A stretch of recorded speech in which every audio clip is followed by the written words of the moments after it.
I feel my voice is very strong, and I need to keep using my strong voice because I feel that my needs need to be met the way I want them met. The representation agreement is important to help ensure that my voice and my needs stand the way I want them to stand. The thing that stood out to me was that I was the one to be able to make the decisions on my rep agreement. The people on my rep agreement are only there if I can't make decisions or I need help and I can't decide what to do. Yes, if I don't need help, then I am capable of making my own decisions. What's important for me to have a rep agreement is knowing that I have people in my life that are able and willing to make decisions for me if I'm unable to. The best thing about having a rep agreement is because I get to pick the people I want on my rep agreement and the people that know me best. A guardianship means someone making choices for me and decisions for me and not allowing me to speak for myself. For me, and I would be losing my voice. Mm-hmm. Having a rep agreement doesn't take away my rights. I was hospitalized because I was hearing voices in my head, but the voices in my head were caused by PTSD, post-traumatic stress disorder, and the hospital refused to understand that, and they wanted to send me to Riverview for 31 days, and I was not okay with that, so I called all my support teams, and everyone came to the hospital within 30 minutes to help me in that situation.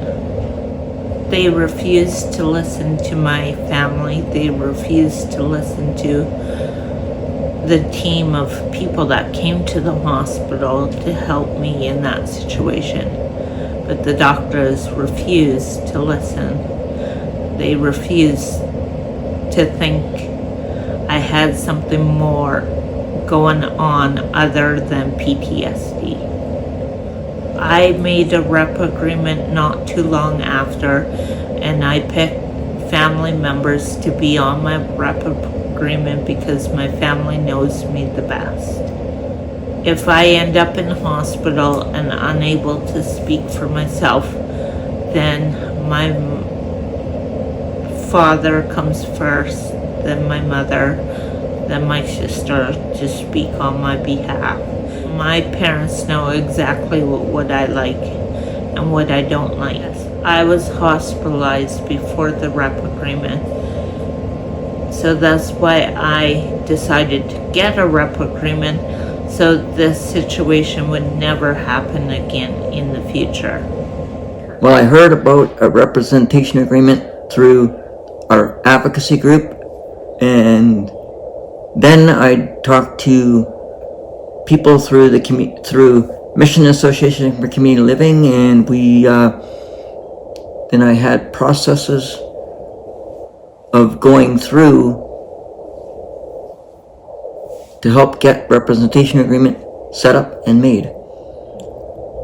Well, I feel it is important to have it so the representatives that are chosen will be doing things on your behalf in accordance to the way you want things done, to ensure that no stranger is doing anything that wouldn't be in accordance to what you want done. When I got out of hospital, I found out how strong my dad was and how much he advocated for me to stay in hospital and not go to Riverview. That's why I picked my dad to be the number one person on my rep agreement, because my dad has a louder voice. Then I chose my mom to follow behind my dad, and then I chose my sister to follow between both my dad and my mom. My mom and dad and sister know me very well. We are all close to each other, and they know exactly what I need and want. And then I had a monitor on top of it, which the monitor would step in if my father or mother or sister had any concerns. Well, the importance to me was the representatives that I have chosen were people that I have known for a number of years, and they were people who I trust. Well, the relationship I have with my representatives are that they are good friends. Well, I get to see them when I do, but I also have phone contact with them as well, so it's good. Yes, I feel empowered by knowing that things will be done with the representation agreement in accordance to the way I want things done.